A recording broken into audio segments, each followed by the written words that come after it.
आई हमारे गुरु भैया और गुरु बहना कोटि कोटि प्रणाम रहो लोग के चरणों में। और हमारे हरेंद्र भैया लीलम दीदी के भी प्रणाम और हमारा गुरु जी के तो प्रणाम है।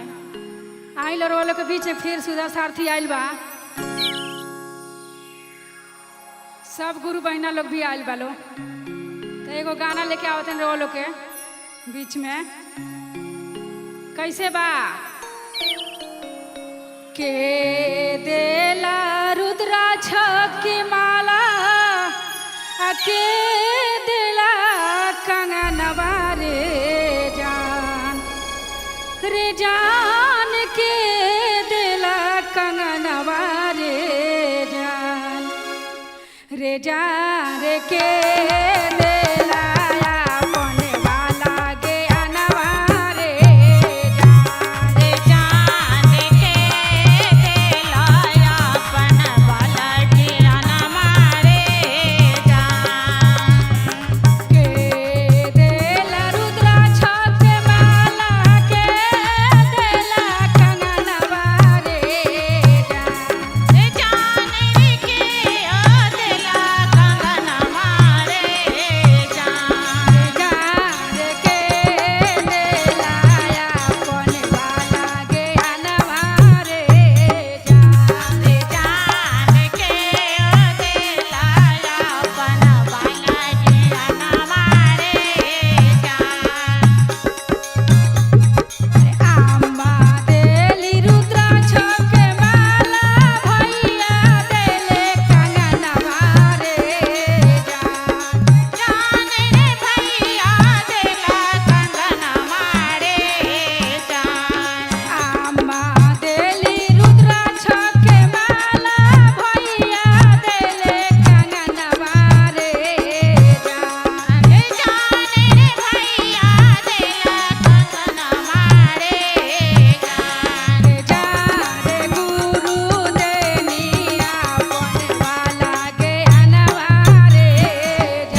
नमः शिवाय।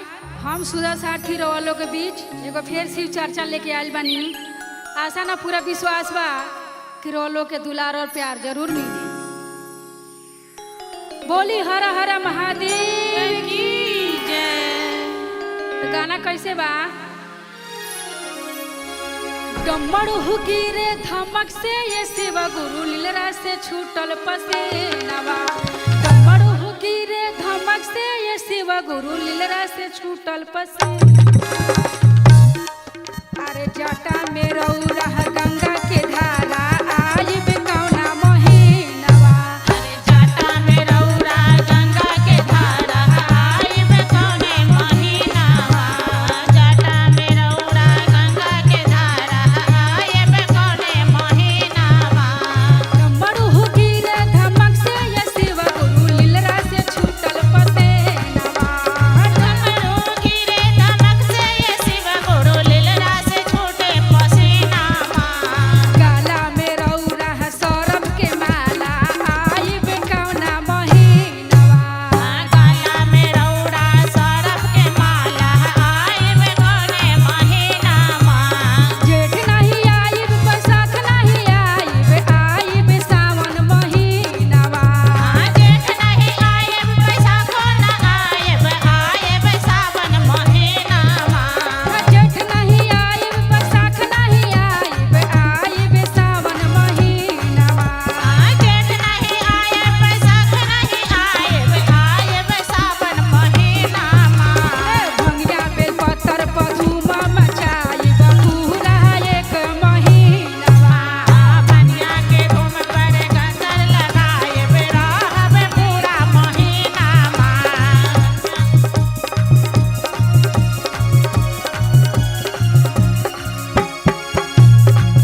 हमारा श्री धाम भक्ति में शिव चर्चा के पूजा रखाइल बा और सब भाई बहन लोग जुटल बनी लो।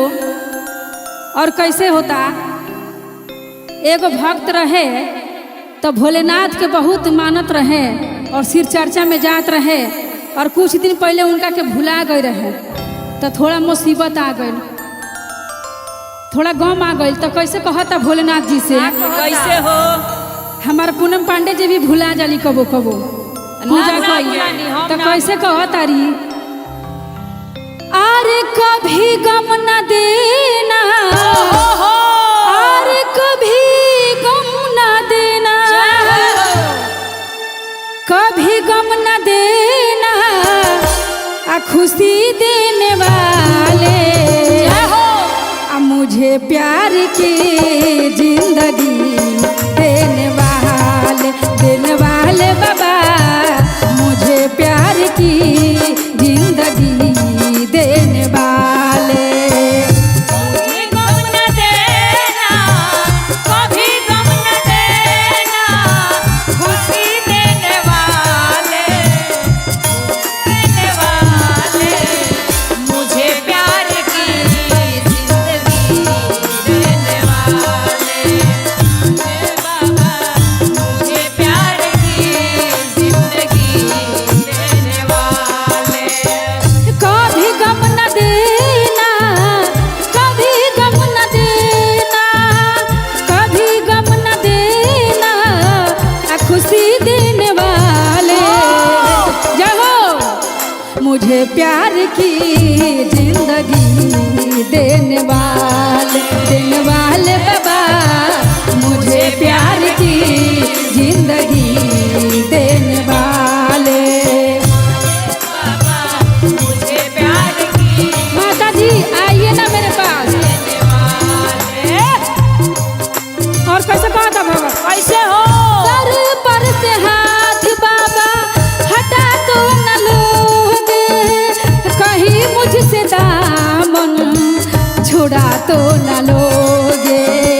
सर पर से हाथ बाबा हटा तो न लोगे, कहीं मुझसे दामन छुड़ा तो न लोगे, कहीं मुझसे दामन छुड़ा तो न लोगे। चरणों की धूल बाबा, चरणों की धूल बाबा, चरणों की धूल बाबा, आ दे दो डमरू वाले, जाओ मुझे प्यार की जिंदगी देने वाले बाबा, मुझे प्यार की जिंदगी देने वाले बाबा, मुझे प्यार की जिंदगी देने वाले। और कैसे कहा था भगत, कैसे हो?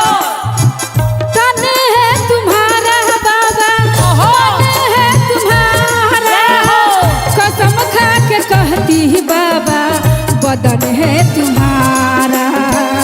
तन है तुम्हारा बाबा, मन है तुम्हारा, कसम खा के कहती हूँ मैं, तन है तुम्हारा।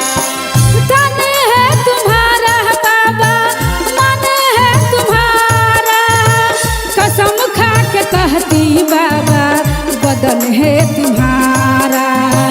तन है तुम्हारा बाबा, मन है तुम्हारा, कसम खा के कहते बाबा, बदन है तुम्हारा। कभी भी मुझे बाबा, कभी भी मुझे बाबा, कभी भी मुझे बाबा, अरे अजमा के देख लो, मुझे प्यार की जिंदगी देने वाले बा, मुझे प्यार की जिंदगी देने वाले बाबा, मुझे प्यार की जिंदगी देने वाले।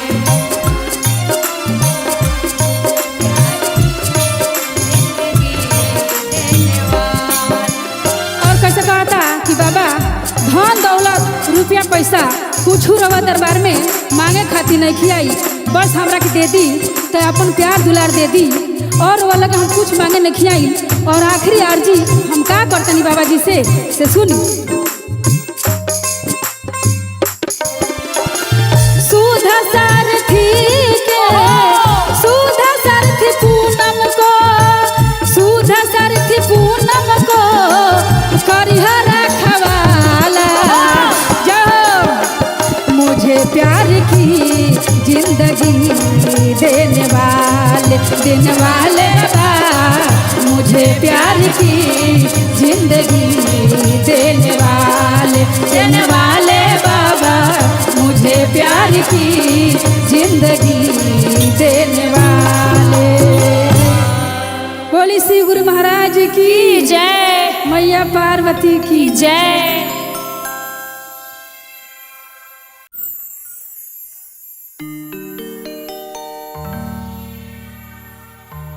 बोली श्री गुरु महाराज की जय, मैया पार्वती की जय, बोली सच्चे दरबार की जय हो। आई कैसे कहता लो, कैसे कहता? एक जानी शिष्या बहन जात रही चर्चा में, तो एक जानी कहत रही कि चली चर्चा में, तो कहत रही कि हम ना जाम, हमरा घर में ढेर काम बा। तो कहत रही कि का बात करता रू, काम तो जिंदगी भर बा। अरे चलो कितना मेहनत से मानुष के तन मिलल बा, तनी एकर फायदा उठावल जाओ, भगवान नु देले बड़न, पता ना अगले बार में मिली कि ना मिली मानुष के तन। कैसे कहत रही, कैसे? अरे बाड़ा रे जतनवा से मिलल मानुष तनवा हो भजनवा कोलना, हो भजनवा कोलना, कल गुरु सुमिरनवा हो भजनवा कोलना, कल गुरु सुमिरनवा हो भजनवा कोलना, कल कल सुमिरनवा हो भजनवा कोलना। बाड़ा रे जतनवा से मिलल मानुष तनवा हो भजनवा कोलना, बाड़ा रे जतनवा से कल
पार्वती की। बोली श्री गुरु महाराज की जय, मैया पार्वती की जय। आई हमारा पूनम दीदी के घरे शिव चर्चा न धाइल बा, तो कैसे सब बहना लोग के बुला के कहतरी कैसे? आइला मंदिरिया रोज रोज शिव गुरु आई घर मोर, आई घर मोर गुरुजी, आई घर मोर, आइला मंदिरिया रोज रोज हे शिव गुरु आई घर मोर, आइला मंदिरिया रोज रोज हे शिव गुरु आई घर मोर, आइला मंदिरिया रोज रोज हे शिव गुरु आई घर मोर, आई घर मोर गुरुजी, आई घर मोर, आई घर मोर गुरुजी आई घर मोर, आइला मंदिरिया रोज रोज शिव गुरु आई घर मोर, आइले मंदिरिया रोज रोज शिव गुरु आई घर मोर। चर्चा रखले बड़ी और कैसे बुलाओ तारी लोग के कैसे हो? आंगन लाली पावनी गुरुजी चारा चारा खवानी, आंगन लाली पावनी गुरुजी चारा चारा खवानी, गुरु भैया शिष्या के आंगना बोलावानी, गुरु भैया शिष्या के आंगना बोलावानी, आंगन लाली पावनी गुरुजी चारा चारा खवानी, आंगन लाली पावनी गुरुजी चारा चारा खवानी, गुरु भैया शिष्या के आंगना बोलावानी, गुरु भैया शिष्या के आंगना बोलावानी, भंगिया मंगवनी भोर भोर शिव गुरु आई घर मोर, भंगिया मंगवनी भोर भोर शिव गुरु आई घर मोर, भंगिया मंगवनी भोर भोर शिव गुरु आई घर मोर। और कहा तारी की दया आइल बनी गुरुजी, तो दया जरूर मांगी हम। और कैसे कहा तारी कैसे कहतारी जी? हमारा पदाया करी पति जी पमाया, हमारा पदाया करी पति जी पमाया, हमारा पदाया करी पति जी पमाया, हमारा पदाया करी पति जी पमाया, बचवन पफू